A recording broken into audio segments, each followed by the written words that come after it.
Guys, welcome back to the Desert Road. If you're joining us for the first time, welcome. What we do, we bring you awesome car reviews. We try to make them unscripted, very real. Just give you the lowdowns of the ins and outs of these cars. So, I'm Alex. We got Alex here behind the camera. And today we have something a little bit more special than usual. This is actually my new daily driver. It's a 2023 BMW X5 M50i. I bought this, got it delivered just a couple weeks ago to replace my Lincoln Aviator that I was not the biggest fan of. Today, we're gonna do a full review of the car, give you a walk around, an inside look, take it for a drive, and share all of our thoughts and feelings with you. Let's go.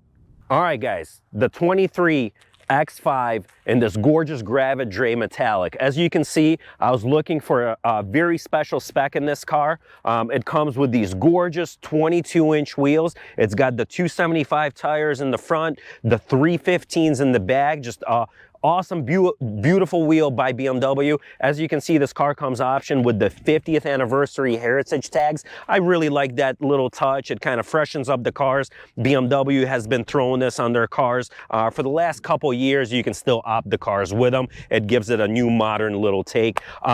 As you can see, this is the last of the X5s before they did a mild refresh. I actually really like the way this looks and still kept the original interior structures without going to the new infotainment system. You can see this car with the executive package, got their upgraded laser headlights, just very awesome, especially at night. We lost the fog lights on here on the front a couple years back. It's got the full driver's assist package, so as you can see, it's got the big sensor here on the front for radar cruise.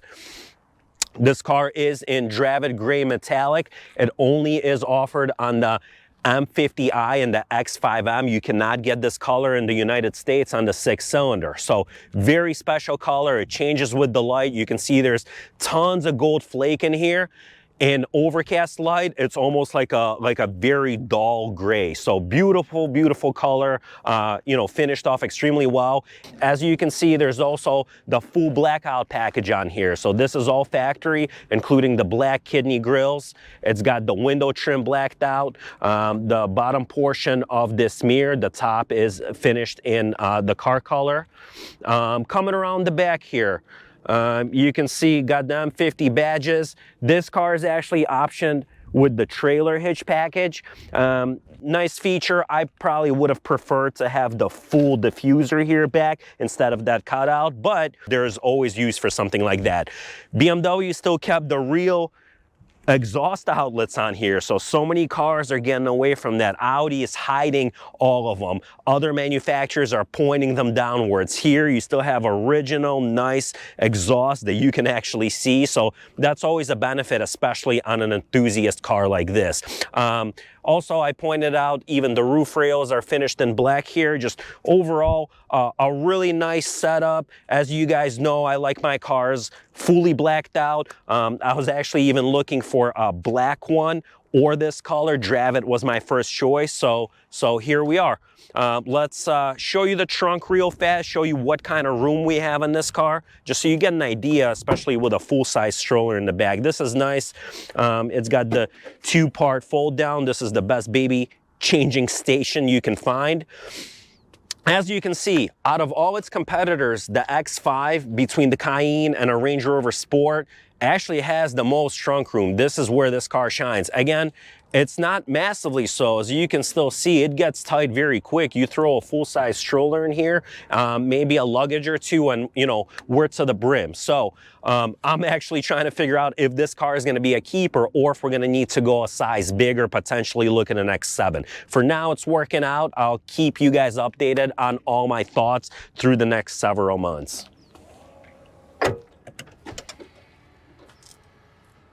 Okay, now we're gonna jump inside and show you everything this has to offer on the interior. Let's go.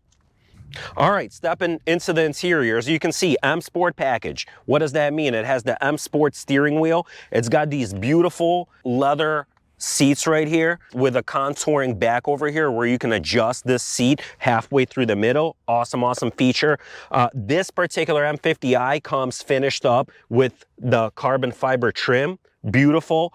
Some of these come with the wood. I like the sporty touch of this. It really kind of highlights the sporty nature of this car, right? You can get a leather option here for the upper panels of the doors as well as this dash. This actually is finished in kind of their fake Sensa Fin, Sensa Tech material. Probably one of the cheaper parts of this interior. I like how the pedals are even finished in partial aluminum. That looks great. One of the best touches to me on this car is it has the full Alcantara top. Gorgeous, gives it again that sporty athletic character that this car very well deserves. Got a full cover across for the moonroof. It's great. It's able to fully cover up the sun. It's not a mesh like so many manufacturers love to put on there.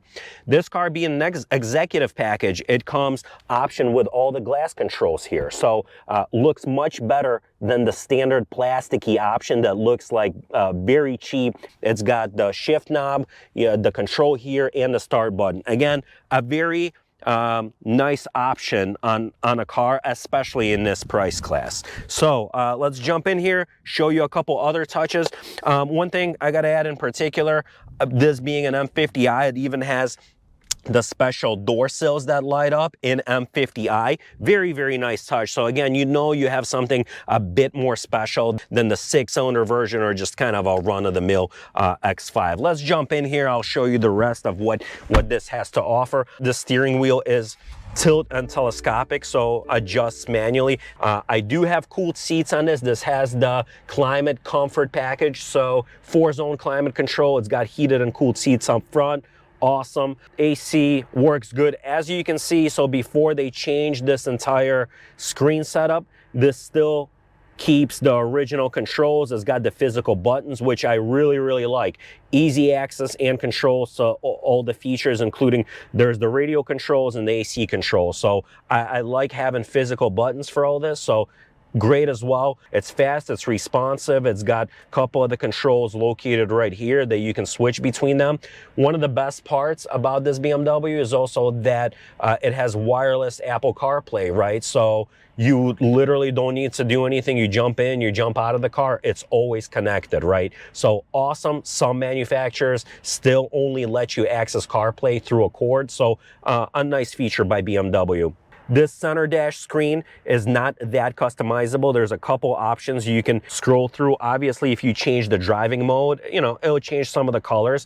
Otherwise, there's not much. You can cycle through the torque and the horsepower. You can put in G meter, radio controls, or your fuel consumption. So just not much of an interface that you can configure here. Obviously, it's got your map here.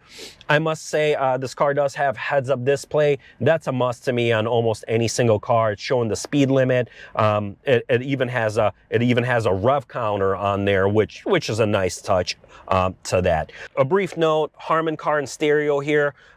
This doesn't have the upgrade of the Bowers and Wilkins. The Harman Kardon is all right. It's not my favorite. I've had better stereos in other cars. Let's jump into the back seat, talk about that room, and then take her on a drive.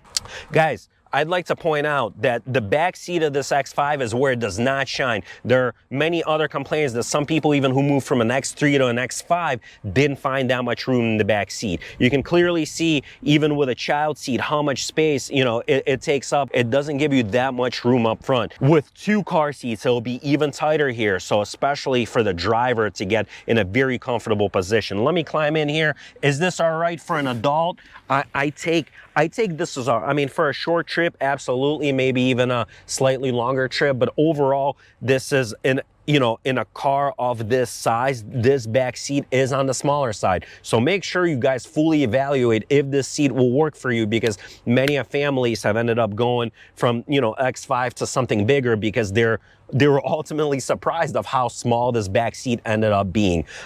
We got full AC controls back here. It's got multiple vents. It's got these vents right here. It's got the vents right back here as well. We have the optional sunshade cover. A must here in Arizona. The sun never stops shining. It's got the charging ports here in the back seats. Very handy, especially if you're driving kids around. Heated seats back here as well. Great feature for people to have if you're having backseat passengers. And outside of that, everything else is just It's great. It's high quality. Alcantara looks great here from the back seat as well. You got the lights. You got the oh shit handles here.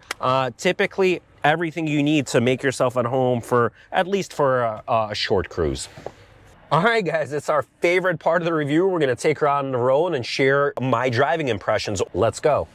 All right, guys, we got the 23 X5 M50i out on the road. And the first thing you notice driving this is just how much torque this car has. So I'm gonna be comparing this to a couple other X5 variants that I drove, one of them being the 6-cylinder one and one of them being the X5M X6M. So the torque on here is actually identical to the X5M, 553 pound-feet, and it's available at a very low RPM at 1800 RPM. It's very surprising. It's awesome. This V8 really gives you a nice push, especially from a light or any speed once you're up and running. The horsepower is down a couple of horsepower. It's got 523 horsepower, which is still pretty great, especially in cars of this segment, which is one of the reasons I personally chose the V8 version over the 6. It just gives it that extra slight oomph and personality.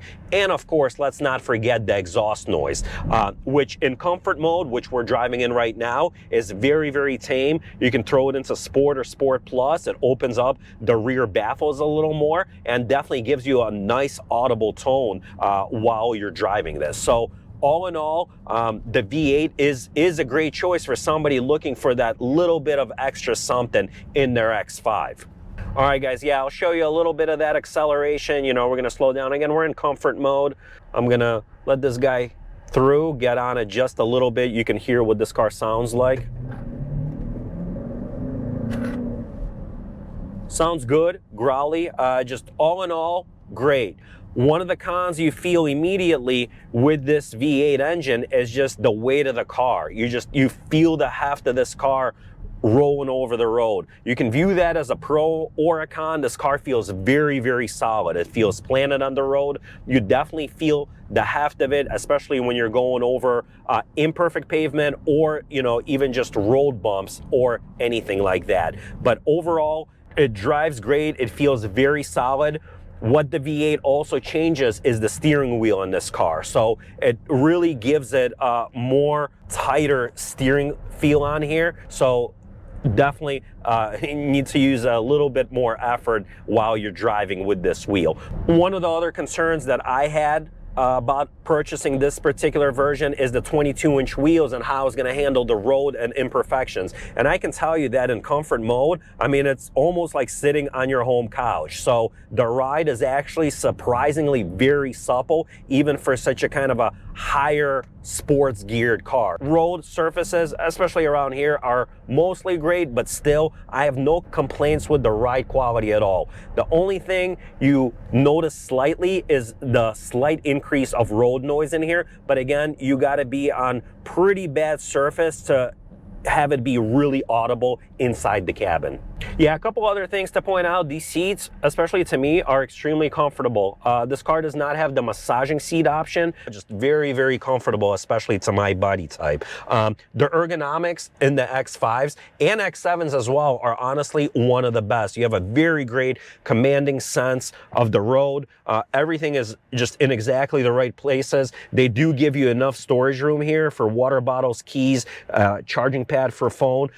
Coming from the Aviator, this cockpit actually is feeling a bit small to me, but I'm getting used to it, and it envelopes you very, very nicely, especially in a ride like this that's geared a little bit, again, more towards the sport and enthusiast sector. All right, guys, one of the other things I'd like to point out is this car is really honestly the jack of all trades. Not wanting to purchase a weekend car right now, I was looking for something to combine an enthusiast in me, combined with a daily driver that can haul my family and all of our stuff. And this car is close to as good as it gets. It gives you that awesome V8 pep, while it gives you, you know, complete usability and just day-to-day comfort. You can easily drive this day in, day out without getting tired or having it jolt on your nerves quite a bit. So there are very few cars kind of that give you that in this segment. One of the other cars that I was severely impressed with was the Audi SQ7. We have a separate review of that car. You can check it out.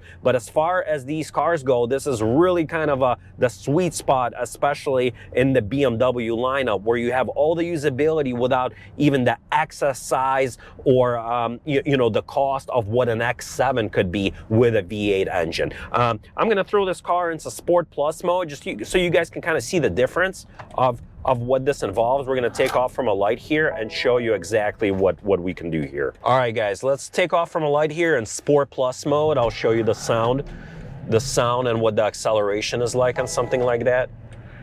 All right.